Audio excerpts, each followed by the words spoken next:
So, today we're going to show you, relative to anything that you want to talk about, how to move up the emotional scale. And the emotional scale, by that we mean, it's the vibrational relativity meter. It's the meter that lets you know how much resistance or how much allowing is going on within you right now. Now, what do we mean by that? You are extensions of source energy. You are pure positive energy in physical bodies. The only source that ever flows to you and through you is that of well-being. Liquid love. Pure positive energy. There's not a source of badness or a source of evil, you know. Now, you can focus upon something and beat the drum of it long enough that you can activate in your vibration something that is totally opposite of wellness, and in doing so, you can disallow the wellness, but it is your allowing or disallowing, it is your allowing or resistance of the well-being that equals your experience on all subjects. So, only well-being flows. Your emotional guidance lets you know about that vibrational relativity. Now, your inner being, your source, vibrates here in this pure positive place. And that feels like love, joy, appreciation, passion, invigoration, enthusiasm. That feels so good. When you think thoughts that are so contradictory in nature to that which you know from your non-physical perspective, you feel emotions that feel like discouragement, or even worse, depression. Fear. Those emotions are indication of strong resistance. So there is allowing of the well-being or resisting of the well-being. And on this emotional scale, of course, you know, there are lots of emotions in between. You can move up the emotional scale from a place of depression or fear into a place of anger or rage or hatred, or into a place of frustration or overwhelmment, into places that you would call pessimism or hopefulness or optimism, into places that you would call believing or knowing or joy or love or all of those wonderful things. And there are many words that we have not used in this emotional scale, but you can feel where they fit along that emotional scale. So the emotional scale on one end of it is your perception of freedom, isn't it? When you feel joy, love, enthusiasm, passion, wouldn't you say you feel free and empowered? And on the other end, down there where despair and fear and depression are, isn't that the quintessential description of disempowerment? So your emotional guidance system, the way it feels to you, is about your disempowerment all the way to your empowerment. And you are such empowered beings. You are such powerful creators. You are genius creators here in these physical bodies, out here on the leading edge of thought. And when someone or something causes you to feel not powerful, you freak out on every level of your being. And rightly so. In other words, you are supposed to feel good. And when you don't, please return to the highlighted route.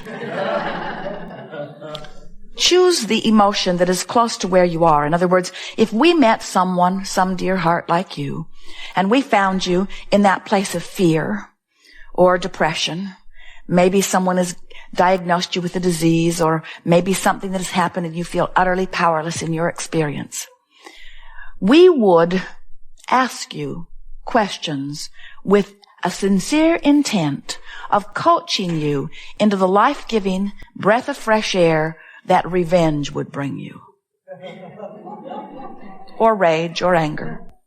Now, your friends wouldn't appreciate us doing that. They liked you better when you were depressed.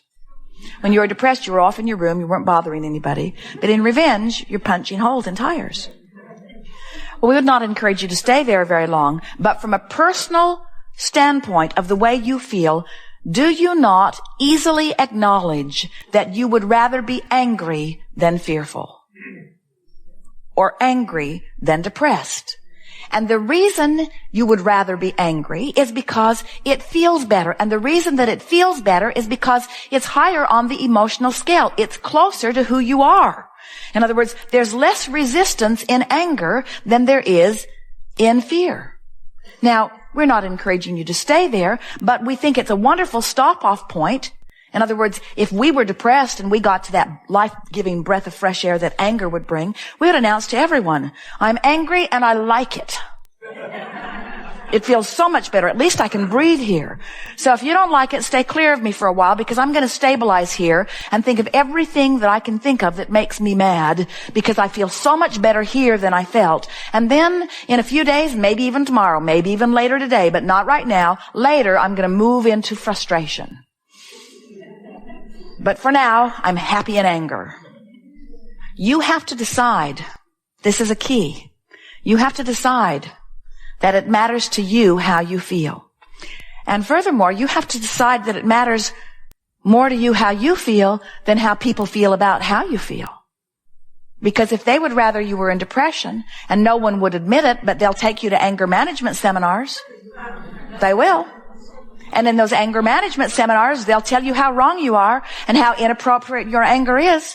And they forget to tell you that it was a knee-jerk response, that it was a natural impulse. They forget to tell you that it was your saving your own life sort of syndrome that brought you there. In other words, it's self-survival instinct that brought you into anger. And just because those out there don't like you in anger, we say too bad. Because they cannot discern the vibrational relativity between where you are and where you want to be. You're the only one who can tell whether or not you're on your path. And so many of you seem lost on your path because you're trying to listen to that one, you're listening to that one, you're listening to that one, and they have no clue about the improvement in your emotion.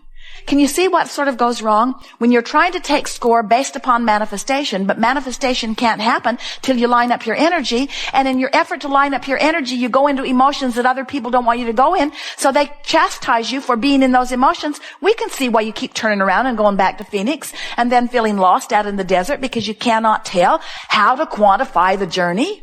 But now you know. You are never, ever again going to feel negative emotion and not know that all it means is you're beating the drum of something that's holding you in a pattern of resistance that's not letting you move toward what you are wanting to move toward. So, when you go home and you tell your friends that Abraham is encouraging revenge and then rage and then anger, please go on to tell them that we're not encouraging that you stay there. We want you to get into anger because it's a stepping stone from depression. But once you're in anger, you can easily jump to frustration. And once you're in frustration, you can easily move up the scale. We can take anyone from frustration anywhere up the scale in a matter of 2 or 3 or 5 or 10 or 20 or 30 minutes. In other words, it doesn't take that long. If you're willing to focus and pay attention, you can easily move into a place of lesser and lesser resistance. You are on the brink of so many magnificent manifestations. If you could see the aerial view that we see of your lives, you would be knocked out at the stuff that's lined up right outside your door. All this stuff that's being held for you in vibrational escrow, all you got to do is improve your vibrational relationship just a little bit. And magnificent things are going to come into your experience.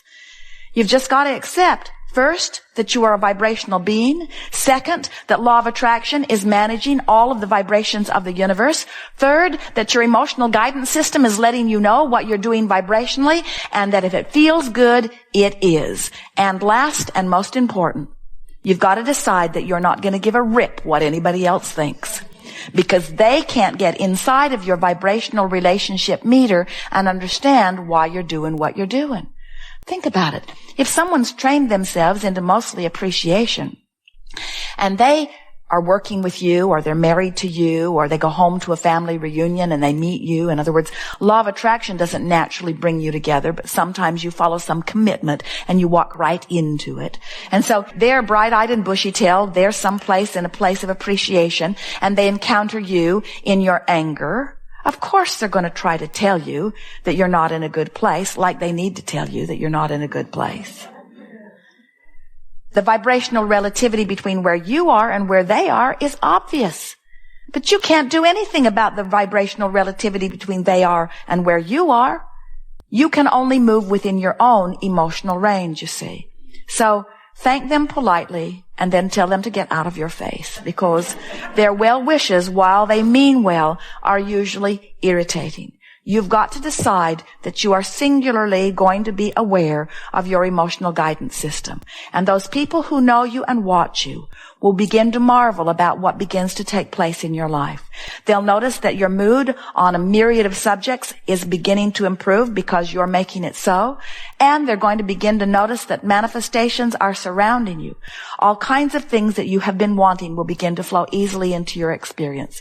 And when they say, "What is your secret?" tell them confidently, "I discovered my own guidance system.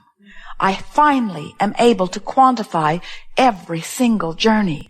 I am now no longer lost relative to anything. I can feel improvement in the way I feel about money, and more money is coming. I'm feeling happier about people, and nicer ones are showing up. I'm making lists of positive aspects about the significant people in my life, and our relationships are improving. I made peace with my body, and it's feeling better every single day." In other words, all it took was my decision that I wanted to feel good. So if a thought didn't feel good, I tried to choose one that felt better. And once I found one that felt better, I practiced it until that was the dominant thought. And then I tried to find one that felt even better. And at first it was sort of hard, but then I found it and I practiced it until it became my dominant thought.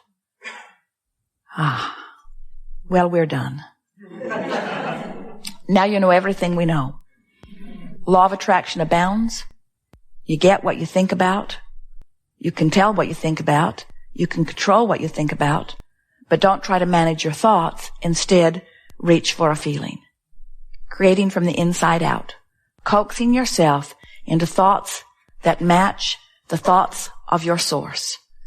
When your inner being is present within you, you feel wonderful. Jerry and Esther can be sitting in a restaurant, and Esther can think or speak some sweet thing about some waiter or waitress, and goosebumps will ripple through her. In other words, Source is so ready to join you in your praise. And when you go someplace other than praise, you feel that empty feeling that you always get when you disallow your connection with your own source.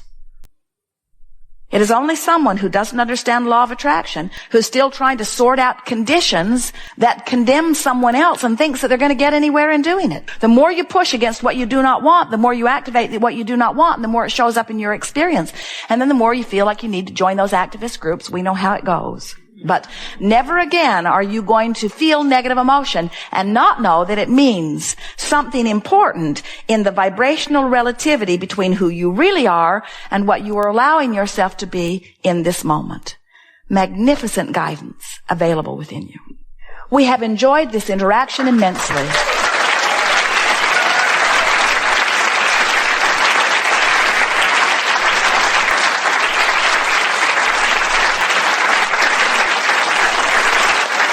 Indeed.